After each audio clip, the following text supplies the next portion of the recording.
जय हिंद दोस्तों।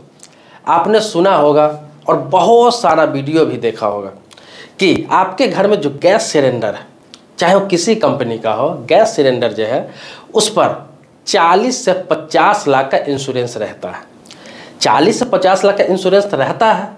घर में हादसा हो जाता है, वो ब्लास्ट हो जाता है, किसी की मृत्यु हो जाती है, लेकिन क्लेम अभी तक बहुत कम लोगों को मिला है। बहुत ही ना के बराबर ऐसे केस में लोगों को मिलता है। जब इंश्योरेंस रहता है तो क्लेम क्यों नहीं मिलता है? कहाँ पे दिक्कत आती है? किस ग्राउंड पे इंश्योरेंस कंपनी या फिर गैस एजेंसी वाला या फिर गैस एजेंसी कंपनी इसको रिजेक्ट करती है? मैं सारी प्रक्रिया पे बात करने जा रहा हूँ।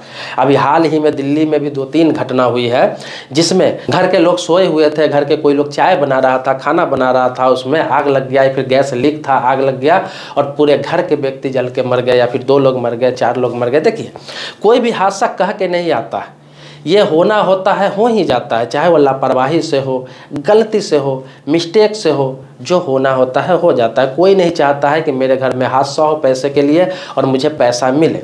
जान से बड़ी पैसा नहीं होती, लेकिन ये होनी अनहोनी हो ही जाता है। लेकिन ये क्लेम फिर भी क्लेम गैस कंपनी या इंश्योरेंस कंपनी नहीं देती है। बहुत ज़्यादातर मामलों में नहीं देती है, बहुत कम मामलों में रेयर केस में देखा गया है कि मिलता है। अब क्यों नहीं देती है ये भी बात समझिए। अब मुद्दा यहाँ पे उठता है क्यों नहीं देती है, इस बात को समझिए। देगी कब? जो प्रोसेस मैं बताने जा रहा हूँ उस प्रोसेस का आप फॉलो करते रहेंगे और इस तरह का कुछ होता है हादसा तो 100% गारंटी के साथ इंश्योरेंस का क्लेम घर वालों को मिलेगा, उसका जो आश्रित रहेगा उसको मिलेगा ही मिलेगा। तो पूरे वीडियो में आप बने रहेंगे, बहुत कम समय में बता दूंगा। आगे बढ़ने से पहले रिक्वेस्ट करूंगा कि वीडियो को लाइक करिए। मन में कोई सवाल प्रश्न आ जाएगा तो आप कमेंट बॉक्स में लिखेंगे, फिर से आपके टॉपिक पर वीडियो बनाऊंगा। आपको जानकारी के लिए बता दूं कि आप जो गैस सिलेंडर का कनेक्शन लेते हैं, पहले तो कनेक्शन होना चाहिए। एक तो होता है कि बाजार से कोई गैस सिलेंडर ले लेता है पैसे देकर और यूज करता रहता है, वो कनेक्शन नहीं लेते हैं, ब्लैक से लेकर चलाते रहते हैं या फिर किसी से खरीद लिए। अगर उस पीरियड में हादसा हो गया, फट गया, कोई मर भी गया तो कोई क्लेम किसी प्रकार का नहीं होगा। यहाँ तक कि उल्टे आप पर ही कार्रवाई हो जाएगी अगर कोई क्लेम करेगा, क्योंकि ब्लैक से आप गैस को चला रहे हैं, किसी कंपनी का गैस का उपयोग कर रहे हैं जो इल्लीगल है।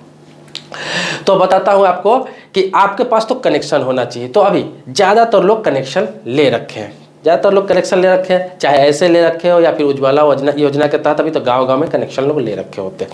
तो कनेक्शन होना चाहिए लीगल। तो कनेक्शन होता है तो आपको एक पासबुक मिलता है, वो पासबुक आपके पास होना चाहिए। दूसरा क्या है कि आप जो गैस यूज करते हैं, गैस का सिलेंडर यूज करते हैं, तो उसी कंपनी द्वारा ऑथोराइज कंपनी का पाइप होना चाहिए। जरूरी नहीं कि इंडियन गैस का आप सिलेंडर यूज कर रहे हैं, एचपी का सिलेंडर यूज कर रहे हैं या फिर आप भारत का सिलेंडर यूज कर रहे हैं तो उसी कंपनी का आपका पाइप हो, ऐसा जरूरी नहीं है। लेकिन वो ऑथोराइज हो, उसी कंपनी द्वारा ऑथोराइज हो या फिर कोई भी सरकार द्वारा ऑथोराइज हो। आईएसआई मार्का ऑथोराइज होना चाहिए। अगर आईएसआई मार्का ऑथोराइज कंपनी का पाइप आप यूज कर रहे हैं और आपके घर में हादसा होता है तो फिर क्लेम के लिए आप प्रोसेस में जा सकते हैं और क्लेम मिलेगा। दूसरा क्या है, रेगुलेटर भी आप यूज करते हैं, वो आईएसआई मार्का वाला होना चाहिए। होता क्या है कि रेगुलेटर मिलता है, कनेक्शन आप लेते हैं तो पाइप मिलता है, रेगुलेटर मिलता है। और होता क्या है, जब खराब होता है तो लोग बाजार से खरीद लेते हैं, तो वहाँ लोकल रेगुलेटर खरीद लेते हैं, लोकल पाइप यूज करते रहते हैं। उस पीरियड में अगर कुछ होता है, ब्लास्ट हो जाता है, हादसा हो जाता है, आग लग जाता है, तो उस पीरियड में कंपनी ये बोलती है, इस ग्राउंड पर वो क्लेम नहीं देती है कि पाइप की वजह से आग लगा, पाइप आप किसी और कंपनी का यूज कर रहे थे, लोकल कंपनी का यूज कर रहे थे जो आईएसआई मार्का नहीं था, कंपनी द्वारा ऑथोराइज नहीं था, या फिर कंपनी द्वारा ऑथोराइज नहीं था, सरकार द्वारा भी ऑथोराइज नहीं था। सरकार द्वारा ऑथोराइज कब होता है? जब आईएसआई मार्का का कोई चीज़ होता है तो सरकार द्वारा ऑथोराइज होता है।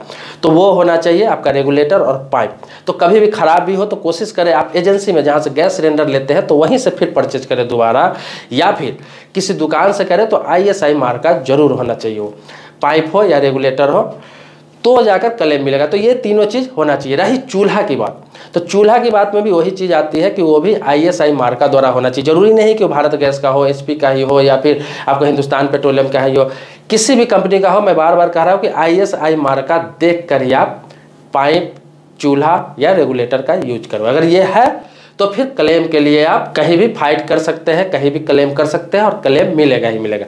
तो इसी को ग्राउंड बना देती है। अगर इसमें से एक चीज़ भी अगर आईएसआई मार्का का नहीं है, ऑथोराइज नहीं है, तो फिर ये एक बहाना मिल जाता है इंश्योरेंस कंपनी को कि गलती आपकी है, गैस सिलेंडर की कोई गलती नहीं है, एजेंसी की कोई गलती नहीं है, कंपनी की कोई गलती नहीं है, इंश्योरेंस कंपनी की कोई गलती नहीं है, गलती सरासर आपकी। दूसरा ये होता है कि बहुत सारे लोग करते ये है कि हादसा हो जाता है लेकिन जानकारी नहीं हो पाता है, वो क्लेम ही नहीं करते। उन्हें लगता है कि वहाँ से कोई आएगा और यहाँ पर कुछ बताएगा, कुछ करेंगे, या फिर उन्हें लोग बताते हैं लेकिन उन्हें प्रोसेस पता नहीं रहता। मैं आपको बता दूँ कि इस तरह का किसी के घर में हो जाता है, किसी के घर में हो जाता है, आप उसको बता सकते हैं। तो ये अगर चीज़ सही है तो फिर करना क्या होता है कि पहले तो FIR कराना होता है। नज़दीकी जो पुलिस स्टेशन होता है, जो थाना होता है, वहाँ FIR कराना होता है, यानी कि रिपोर्ट दर्ज कराना होता है। FIR का मतलब ही होता है फर्स्ट इन्फॉर्मेशन रिपोर्ट। ये जरूरी नहीं कि क्राइम होता है तभी लिखाना पड़ता है, कुछ भी हादसा होता है तो जाकर आप रिपोर्ट लिखा सकते हैं। तो एक तो है कि आपको थाना में जाकर रिपोर्ट लिखा देना है, वहाँ पर एक तरह से इन्फॉर्मेशन कर देना है लिखित रूप से। दूसरा क्या होता है, जब ये हो गया तो उसके बाद जब अगर किसी की मृत्यु हो गई हुई है या फिर वो हॉस्पिटलाइज हो गया, हॉस्पिटल में ही मृत्यु हो गई हुई है, तो निश्चित तौर पे पोस्टमार्टम होगा, तो उसका पोस्टमार्टम रिपोर्ट होता है वो लगेगा, पोस्टमार्टम रिपोर्ट। इसके अलावा बता दूं आपको कि जो मृतक है उसका जो डॉक्यूमेंट्स होता है, आधार कार्ड हो गया, पैन कार्ड हो गया, ये सारा चीज़ जो डॉक्यूमेंट्स होता है, जो भी डॉक्यूमेंट्स हो, ऐसा खासतौर पर आधार कार्ड ही, तो इन सभी डॉक्यूमेंट्स के साथ उसके जो उत्तराधिकारी होंगे, उसके जो आश्रित होंगे, वो क्लेम करेंगे अपना डॉक्यूमेंट्स भी लगाकर, सारा डॉक्यूमेंट्स जैसे आधार कार्ड, पैन कार्ड और अपना बैंक डिटेल्स वगैरह लगाकर, और क्लेम करेंगे। क्लेम कहाँ करेंगे? जिस एजेंसी से आपने गैस लिया है तो वहाँ पे आप क्लेम करेंगे लिखित रूप से। जब क्लेम करेंगे तो वहाँ से फॉर्मेट दिया जाएगा, क्लेम करेंगे, वो अपने जोनल ऑफिस में भेजते हैं, और जोनल ऑफिस में भेजते हैं, वहाँ से इसकी इंक्वायरी होती है, एक छोटा सा प्रोसेस होता है।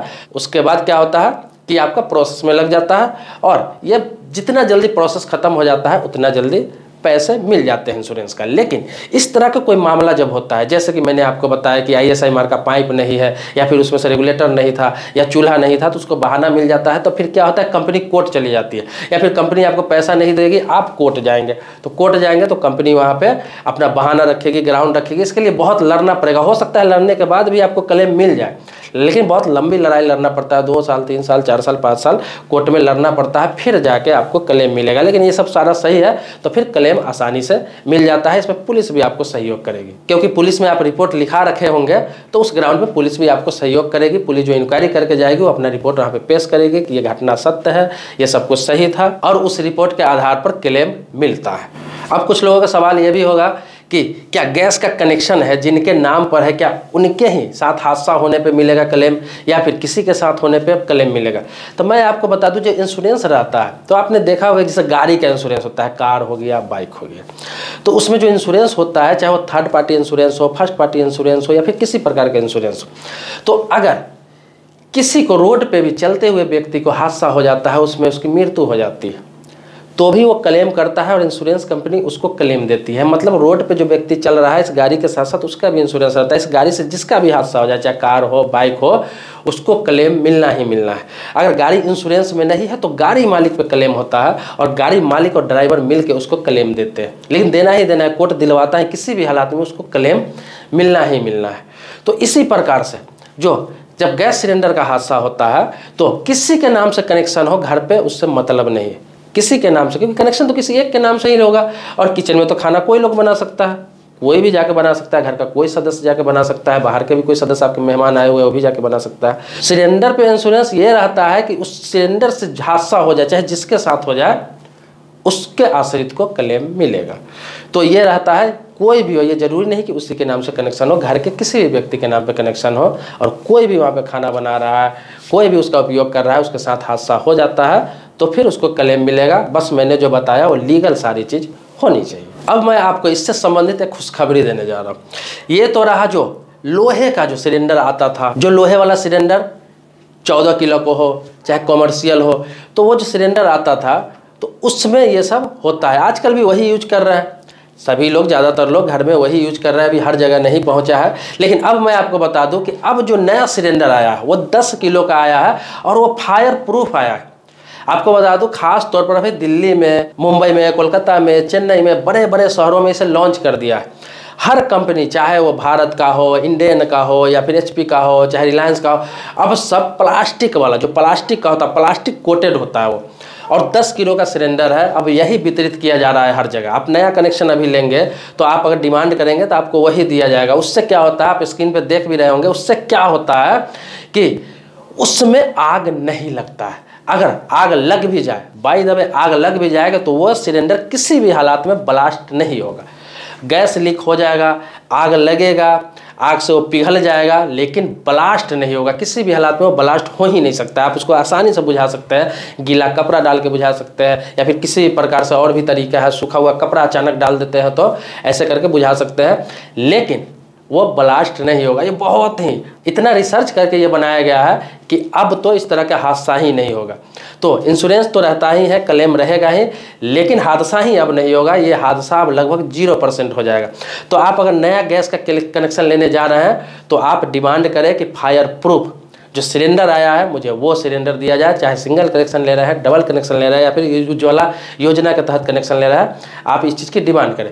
या फिर आपके पास पुराना वाला सिलेंडर है, लोहे वाला सिलेंडर है 14 किलो वाला, या फिर कॉमर्शियल किसी भी प्रकार का सिलेंडर है, लेकिन आप सिलेंडर लेने जा रहे हैं, एजेंसी में, तो आप उनसे बात कर सकते हैं, आप चेंज करा सकते हैं। ये भी प्रक्रिया है कि आप चेंज करा सकते हैं, पुराने वाले सिलेंडर बदल के नया सिलेंडर आप उनसे डिमांड कर सकते हैं। उनका जो प्रक्रिया होगा वो आपको बताएंगे और उस प्रोसेस के तहत आपको नया सिलेंडर चेंज करके अगली बार से दे दिया जाएगा। 14 किलो के सिलेंडर के बदले आपको 10 किलो का सिलेंडर दिया जाएगा। अब मन में यह आएगा कि 14 किलो, इसमें 10 किलो है, अब पैसा का क्या होगा, तो मैं आपको बता दूं कि पैसा आप 10 किलो का ही लगेगा। अगर 10 किलो आपका सिलेंडर है, 10 किलो जो फायर प्रूफ है, तो 10 किलो का ही पैसा लगता है उसी हिसाब से, और आपको फायर प्रूफ सिलेंडर मिल जाएगा। इसमें कहीं दूर दूर तक फटने की कोई संभावना नहीं। यहाँ तक कि किसी के घर में आग भी लग जाता है और उसके घर में सिलेंडर रखा हुआ है तो वो ब्लास्ट नहीं करेगा, वो जल जाएगा, पिघल जाएगा, आग लग जाएगा और हो सकता है, लेकिन ब्लास्ट नहीं करेगा। तो ये बहुत बड़ी खुशखबरी है और बहुत बड़ा अचीवमेंट है, सरकार ने इसको लागू कर दिया हुआ है। तो आपके सवाल आते हैं तो कोशिश करता हूँ कि मैं आपके सवालों पे ही वीडियो बनाऊँ। तो आप लिखिए कमेंट बॉक्स में। अगर मेरे सब्सक्राइबर नहीं है तो चैनल को सब्सक्राइब कर लीजिए। अगर पुराने सब्सक्राइबर है तो इसके लिए कोटि कोटि धन्यवाद देता हूँ। आभारी हूँ आपका। मिलते हैं नेक्स्ट वीडियो में एक नए टॉपिक के साथ। तब तक के लिए शुक्रिया, धन्यवाद। जय हिंद दोस्तों।